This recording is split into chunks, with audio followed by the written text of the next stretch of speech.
Ayaw magbot! Ikaw na magbot! Atikom ka naman kahaw. Saan ang pagkatikom? Halagi pagpangitay sa gastuhunon. Red carpet tayo, if ever. Kung mag-red carpet pang god, okay na na. Gamay mo itong red carpet. Ang red carpet pang god, nasi gamay ka.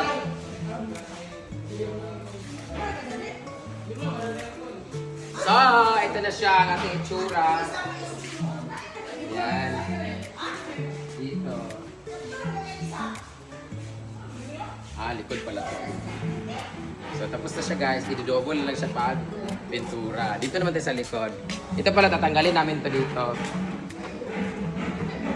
Tatanggalin to kasi gagawa ng papunta doon.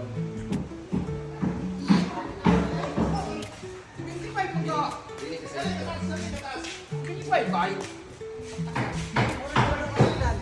Dili naman tayo guys. Yan na, ang ating hangiran. Oh. Dito, lalagyan niya mga ano yan, mga box sa taas. Yan. Tapos dito, ihahanger natin yung ating mga... Saba pa kayo ng vlog ko? Dine, sasabit yung ating mga... Servanet. Yan.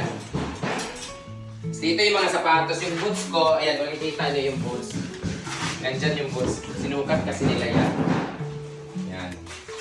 Boots. Dito yung mga ibang mga gamit like ibang mga heels, mga sapatos, ibang mga costume na tutupiin dito. Tapos dito, nakahanger siya.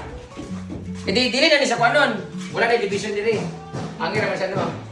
Hanger diri. Tapos diri dayon, lalagyan ng salamin. Lagyan ng salamin dito. Tapos, make up. O, diba? So, I'll see you later. Ano ba?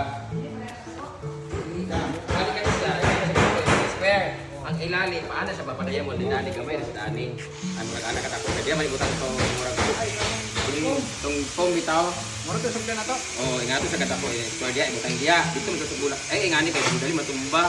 May matong paana siya kay... Pabukad, lagi pabukad. Pabukad siya. Pabukad na siya, kapit. Oo, paana ba? Pabukad. Tanda ingani kataas. Sabay taas, ani kataas. Pinapay ingani tayo. O, ana siguro. Isa, kadua ni siya. Isa, ana. Kadua, katulo, kaupat tayo. Ano may taas, ani? Upat o. Nagamay mo balik ayo. Dapat namo gitaas ani. Nagtulo siguro ana. 1 2 3 ikaw pati itong Pabukad, isa. buko. Magawa kami ng ganito para lagayin ang bulaklak sa aisle. Kala mo talaga may mag-event dito. Wala nang talaga nag-event dito pero gagawin na namin siya for personal na use dito. Masado ito ng built-in nung tato din ako. Kanang layo pa mo. Kaya ba hindi mo ano. Dapat mo dito magana, hindi mo na po doon. Kung na to diya, sada ta kay simento na siya. Mas bigat ako pa na sa mga kanta. Pagba ko na mo tuloy intay. Hindi ko na. Hindi ba masalan? No. Permanent no? Taka sana vlog. Masyado ba siguro yun, permanent na no? Ikan na ni oh. Ano na yun? Kuan lang siya nga level. Isa nga siguro, isa lang. Isa lang, flooring na yun. Mababo lagi kay mo ni pickleball din. Mag pickleball mamirani. No? Pickleball ta, pickleball. Mag pickleball ta. Ano lagi kay pickleball mi dire inaana na mababo lagi.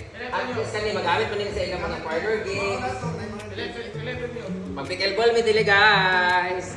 Kaso mahal mo kayong banana no. Tulman. Magpalit ng pickleball, pwede pa i-move dito. Pagpa-permanent ni ko daan eh. Pinta lagi mga. Yeah! Mag-pickleball tayo guys. Mag-training sa rin ta, mag-training. Nagdula kasi sila sa upper sa lana. Mag-pickleball na kami dito kasi sakto man daya ha. Kaluwag din yan. Si Tonton na mag-trainer. May man si Tonton mana. Banda-banda sa abs. Masarap at kung mobile kay, yung ano, kung may mga kuan nga event. Sada gini dali. Sabi ni dali pickleball sakto ni kaluwag ha. Pickleball. Paano din eh? Ay, di Tagalog. Maste, mo. Paano ko sa pickleball na pagkakot? Ay, ka. Paano mo ganit na wala tuntun? Kaya mauman, wala na tayo. Kapoy na sila. Ikaw ka naman kahalan. Kasi pagpangitay. Kasi Wala, sana kita mag-pickleball daan niya. Ayaw, magbot! Ikaw na magbot! Atikom ka naman kahaw. Saan ang pagkatikom? Halagi pagpangitay sa gastuhunon. Naitigil na! Ayaw na mukha na mag-pickleball. Itlog na ng laki ang draon. Pickleball, may diri pero itlog ni Tonton na bunal-bunalan. Shoutout sa kanyang sponsor. Palitin po siya ka ng racket, mag-pickleball, as tonton dire. Pero kamulog tagay sa Tanduay, Kaplahubo. Oh, headers, oh, no. May pagkakuto mo dyan, Dave. Ha? Wala na magdala. Huwag mo. Alam ko ni doon kasi kailangan ko doon. Parang dua.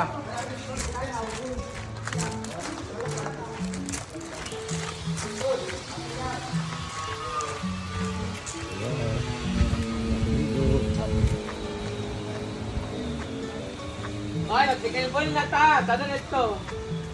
Palit mag-racket sa pickleball. Mga unan. Palit mag-racket sa pickleball. Nagpabot. Kami dula ka. Buy your own racket. Kaya ablotan mo. Ulol, kabalo ko na.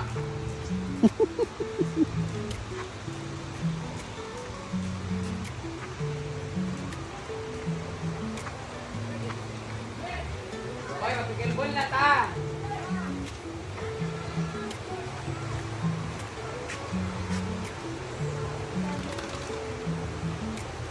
Sana gini siya mag-pickleball dito. Bantay lang. Ikaw, no, anong masisay nila? Ano masisay ninyo? Pipickleball na tayo. Magpa-tournament dahil ko. Sana may natuloy. Tagalo naman tang kuan. Sige, sana gid siya pwesto sa pickleball. Pero Tagalo na pustis tungo. Yan. Yan na lang gamay. Bugno. So guys, ngayong araw na to, nagpapalagay kami ng ilaw dito sa ating mga A-houses. Kasi yung A-houses natin, for the information of everybody, meron siyang solar lights, ay may panel sa taas, so may solar sa loob na paggabi, iilaw na siya. Pero meron din kaming main light dyan, na pag na-off yung ilaw or hindi kayo na-satisfy sa ilaw ng solar, merong switch sa loob na ipipindutin nyo at may ilaw sa loob doon. Pero dito sa labas, walang ilaw dito. The only ilaw here is the LED light na ito. Pero hindi siya nakakatulong kasi design lang siya. Pero yung pinaka-ilaw talaga namin dito na main is yung series light dito na barn light. So nakikita nyo yan. Pero yan kasi, sobrang haba niyan paikot sa lahat. So isang saksakan lang, iilaw siya lahat.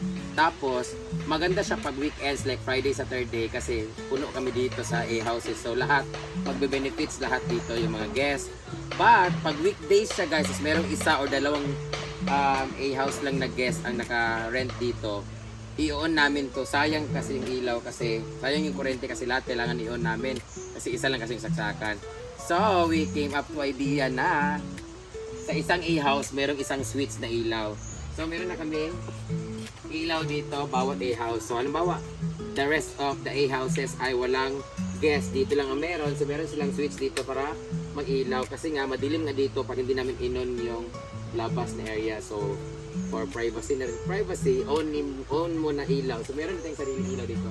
Pag pinindot to, iilaw na to dito, tapos may upuan dito. So, kung nakikita nyo guys, itong table na to ay walang mga upuan na set kagaya nito. Hindi kagaya doon na yung apat doon, merong mga set na 5 tables.